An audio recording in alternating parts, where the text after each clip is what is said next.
Hello friends, तो आज की इस वीडियो में हम देखने वाले हैं एनसीईआरटी ज्योग्राफी क्लास 6 और चैप्टर भी 6 है। ठीक है, चैप्टर है आपका पृथ्वी के प्रमुख स्थल रूप, मेजर लैंडफॉर्म्स ऑफ द अर्थ।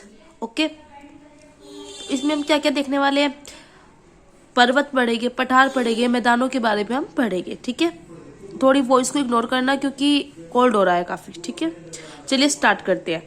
पृथ्वी पर अनेक प्रकार के स्थल रूप है, जैसे मुख्य है इसमें पर्वत, माउंटेन, पठार आ जाते हैं और मैदान। विभिन्न स्थल रूप के निर्माण में दो प्रक्रियाओं का हाथ रहता है। एक तो होती है आपकी आंतरिक प्रक्रिया और दूसरी होती है आपकी बाह्य प्रक्रिया।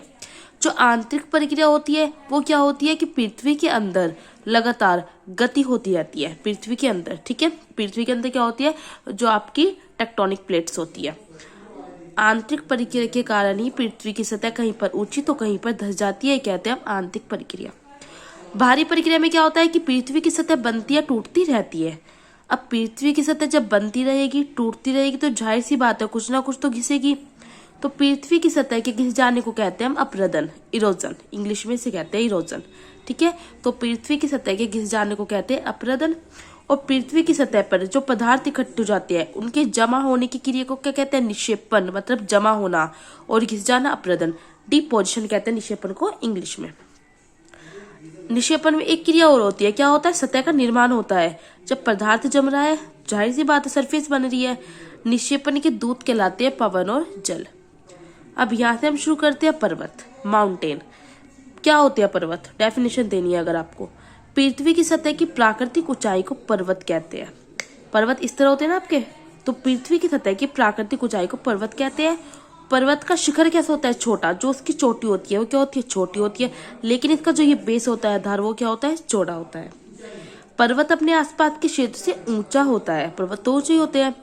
ऊंचाई बढ़ने के साथ साथ क्या होता है, जैसे जैसे ऊंचाई बढ़ती है, हम पर्वत पे चढ़ते हैं तो टेम्परेचर में कमी आती है। अब टेम्परेचर में कमी आती है तो ऑक्सीजन में कमी आएगी, और इसी वजह से पहाड़ों पर सांस लेने में दिक्कत होती है, ऑक्सीजन के सिलेंडर ले जाने पड़ते हैं। इसलिए ऊंचे पहाड़ों क्या होते हैं, बर्फ से ढके भी रहते हैं। आ जाता है हिमानी। किसी का नाम हिमानी है तो ध्यान कर लेना। ठीक है, हिमानी को इंग्लिश में क्या कहते हैं, ग्लेशियर।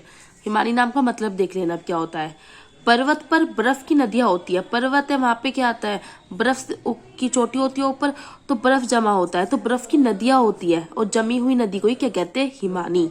बर्फ की जमी हुई नदी को हिमानी कहते हैं। ग्लेशियर, जो कहते हैं ना ग्लेशियर पिघलता है तो बाढ़ आती है।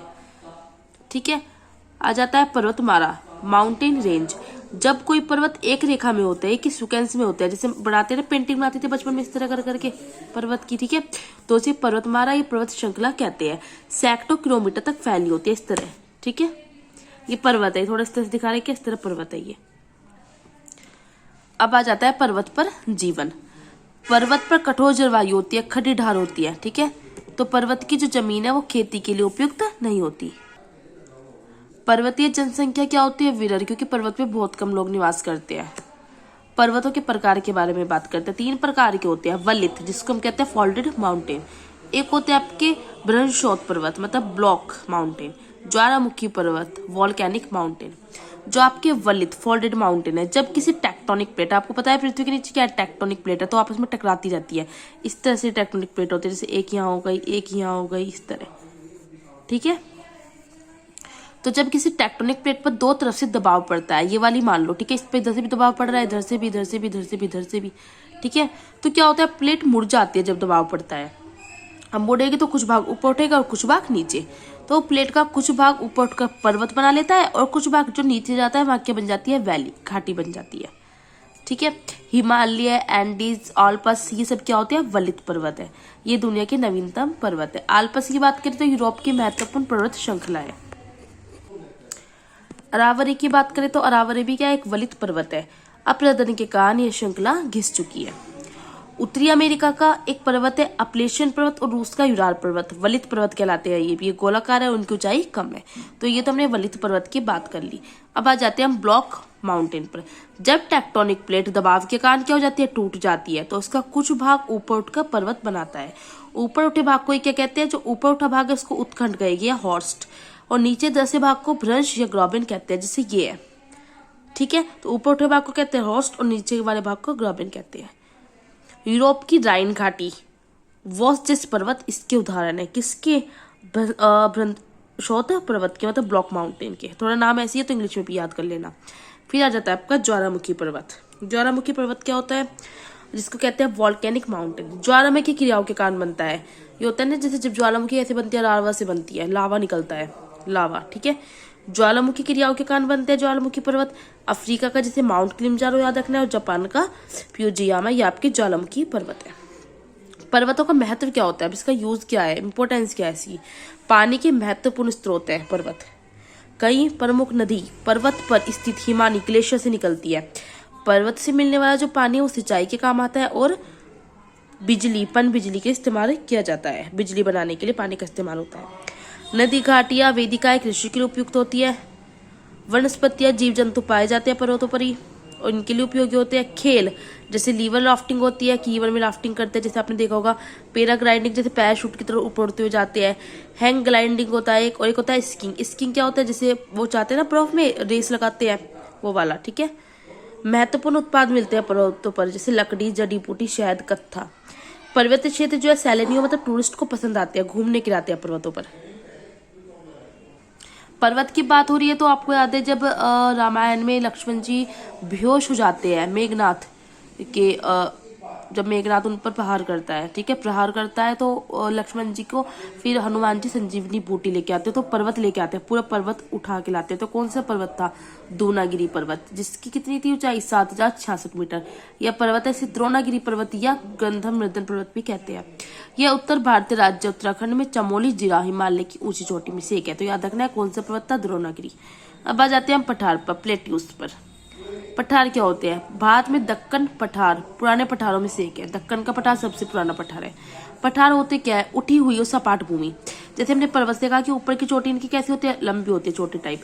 पठार क्या होता है? उठा हुआ होता है, लेकिन ऊपर से इस तरह सपाट होता है, इस तरह होता है पठार, ठीक है, इस तरह ऊपर से सपाट होता है भूमि इनकी। पठारों की ऊंचाई कुछ 100 मीटर से 1000 मीटर तक ही हो सकती है।